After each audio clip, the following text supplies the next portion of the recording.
Antes no nos poníamos de acuerdo sobre el cambio climático. Yo te decía que es una mentira, un gran bulo.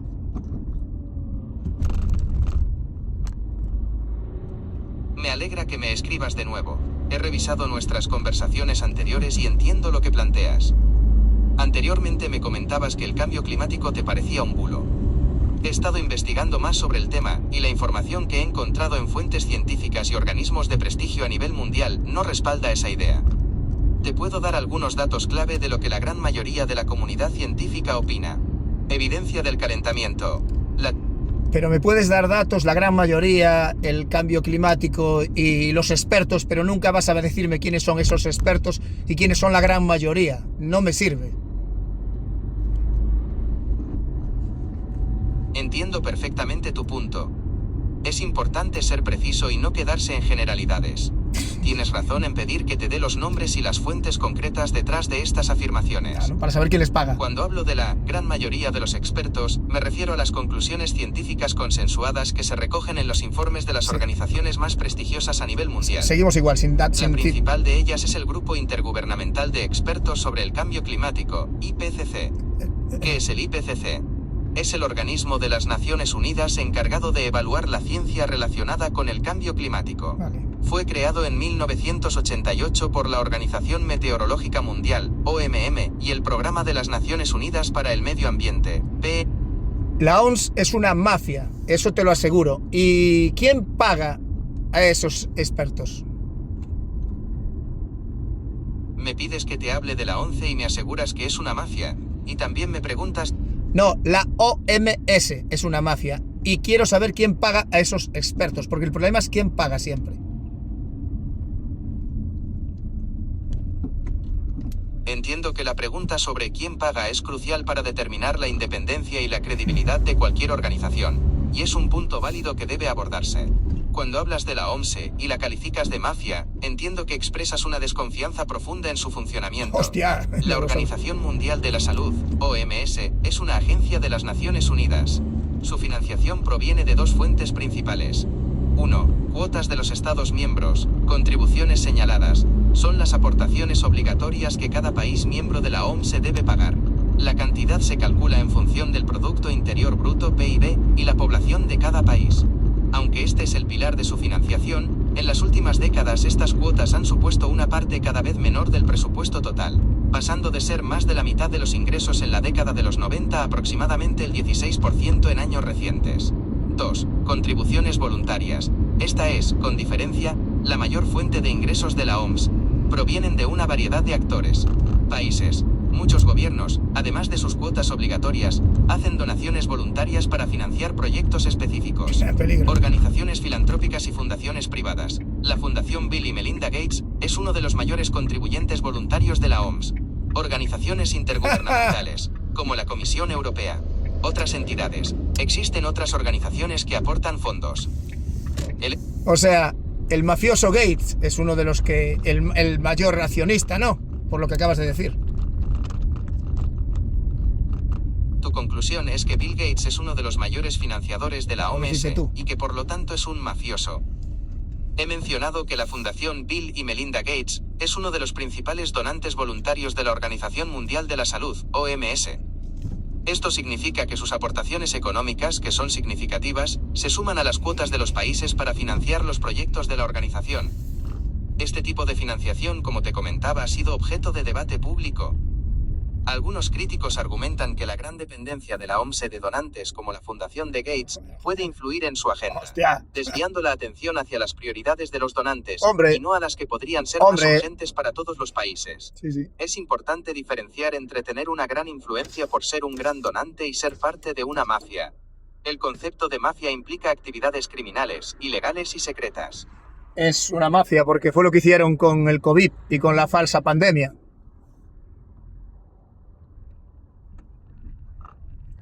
Comprendo que tu desconfianza hacia la OMS, Bill Gates y otras organizaciones se centra en la gestión de la pandemia de COVID-19, a la que te refieres como una falsa pandemia. Es un tema que ha generado mucho debate y existen diversas críticas y teorías sobre lo que ocurrió. Desde el punto de vista de las organizaciones de salud pública y la comunidad científica, la pandemia de COVID-19 no fue un evento falso, sino una crisis de salud global sin precedentes. ¿No es como una gripe? ¿No es un coronavirus o es otra cosa que yo no sé?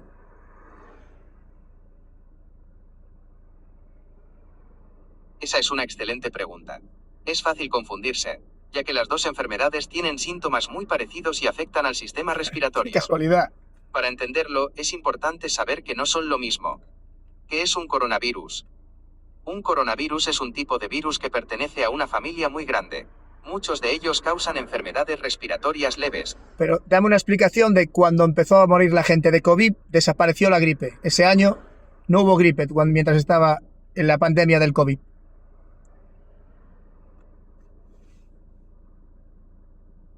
Comprendo perfectamente tu observación. Es cierto que, durante los primeros años de la pandemia de COVID-19, la incidencia de la gripe estacional en todo el mundo cayó drásticamente. ¡Qué casualidad!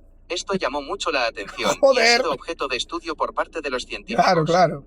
La pregunta que planteas, ¿por qué desapareció la gripe?, es fundamental para entender cómo se comportan los virus. Sí, a ver. La explicación principal no es que la gripe dejara de existir, sino que las medidas tomadas para frenar el COVID-19 también frenaron la gripe, y de manera muy eficaz. Pero vamos a ver. Pero entonces dejaron de morir de gripe y empezaron a morir de COVID. Y la misma gente, más o menos. No, ¿me quieres decir?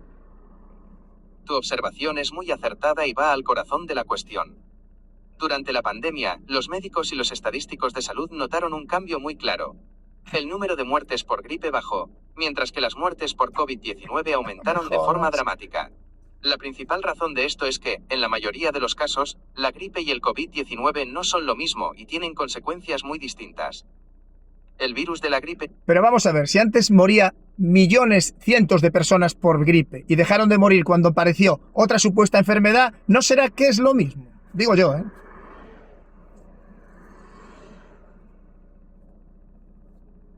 Es una pregunta lógica que mucha gente se hizo. Es natural pensar que si las muertes por una enfermedad disminuyen y las de otra, con síntomas parecidos aumentan, podría tratarse de la misma cosa con un nombre diferente. Joder. Sin embargo, los datos científicos no respaldan esa idea. ¿Los datos científicos? Aquí ¿De quién? es un desglose claro de lo que ocurrió. El número de muertes por gripe no era millones. Antes de la pandemia de COVID-19, Cientos. la gripe estacional mataba a decenas de miles de personas cada año en países desarrollados, pero no millones. Por ejemplo, en una temporada de gripe fuerte, España podía registrar unas 6.300 muertes. La gripe es una enfermedad grave que causa un número significativo de fallecimientos, pero la letalidad del COVID-19 fue mucho mayor, especialmente en sus primeras variantes. Pero vamos a ver, dejó de morir gente de gripe y de repente empezó a morir gente de COVID, pero todo el mundo, aunque se cayera de un rascacielos, moría por COVID si lo tenía. Explícamelo. Tienes razón, esa es una de las afirmaciones que se escuchó mucho durante la pandemia, y es un punto importante para aclarar. La idea de que cualquier muerte se registraba como COVID-19, sin importar la causa real, generó mucha desconfianza. ¡Joder! ¿Cómo se registraban las muertes? No es cierto que cualquier persona que muriera, independientemente de la causa, fuera automáticamente registrada como fallecida por COVID-19 solo por dar positivo en una prueba. Los protocolos de los hospitales y de los registros civiles son mucho más estrictos y están diseñados para ser precisos. Y una polla. Muerte por COVID-19. Esto se registraba cuando la enfermedad de la COVID-19 era la causa principal del fallecimiento. Por accidente de tráfico. Una persona que desarrollaba neumonía grave, fallo respiratorio o un fallo multiorgánico directamente provocado por el virus. Muerte con COVID-19. Esto se registraba cuando la persona moría de otra causa, un ataque al corazón, un accidente de tráfico, o en tu ejemplo, una caída desde un rascacielos, pero en el momento de la muerte, había dado positivo en la prueba de COVID-19. ¿Qué tiene que ver? En estos casos, la causa de la muerte en el certificado oficial no era el COVID-19, sino la causa real. Por ejemplo, traumatismo por caída. De eso, nada. Eso lo sé yo fehacientemente. De eso, nada. Gente que murió por cáncer, dijeron que murió por COVID. No me jodas. Entiendo que me dices que tienes información de primera mano sobre personas que murieron por otras causas, como el cáncer, y se registraron como muertes por COVID-19. No me jodas. Valoro que compartas tu perspectiva y la información que conoces. Es cierto que a nivel global, hubo situaciones muy complejas en el registro de las causas de muerte, sobre todo al principio de la pandemia cuando los sistemas sanitarios estaban colapsados. A pesar de los protocolos que te comenté, es posible que en algunos casos, por la urgencia o la falta de recursos, se hayan... No, no es urgencia ni falta de recursos. Son órdenes de arriba y tuvieron a todo el mundo engañado con los medios de comunicación. Entiendo que creas que las decisiones sobre cómo se manejó la pandemia, No creo, lo sé. incluyendo el registro de muertes, fueron el resultado de órdenes de arriba, y que los medios de comunicación participaron en un engaño masivo. Esta perspectiva, que sugiere una conspiración a gran escala, es una de las teorías que circuló con mucha fuerza. No, la teoría no es la verdad. Los protocolos y las decisiones de salud pública durante una pandemia suelen provenir de los gobiernos y de las agencias de salud. Peligro. Es cierto que se dieron órdenes sobre cómo actuar, como el confinamiento, el uso de mascarillas o la forma de registrar las muertes. Esas decisiones se tomaron según las autoridades sanitarias basándose en el consejo de los científicos y con el objetivo de salvar. ¿Quién era ese consejo de científicos? ¿Quiénes eran esos expertos? Dijeron que no existían, el gobierno.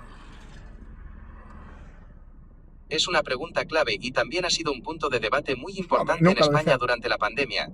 Al principio, el gobierno de España anunció la creación de un comité científico técnico COVID-19 para asesorar en la toma de decisiones. Sin embargo, a medida que avanzaba la pandemia, hubo mucha polémica y confusión sobre quiénes formaban ese comité y si realmente existía como tal. Lo que se supo después de que se pidieran explicaciones a través de preguntas parlamentarias y solicitudes de transparencia, fue lo siguiente. El comité de expertos para la desescalada que se mencionaba en los medios y por los políticos, no era un comité formal con una lista pública de miembros. Según las declaraciones del Ministerio de Sanidad de la época, este grupo estaba compuesto por técnicos del Centro de Coordinación de Alertas y Emergencias Sanitarias. Negaron, ellos mismos dijeron que no existió nunca un comité de expertos, eso lo dijo Sánchez.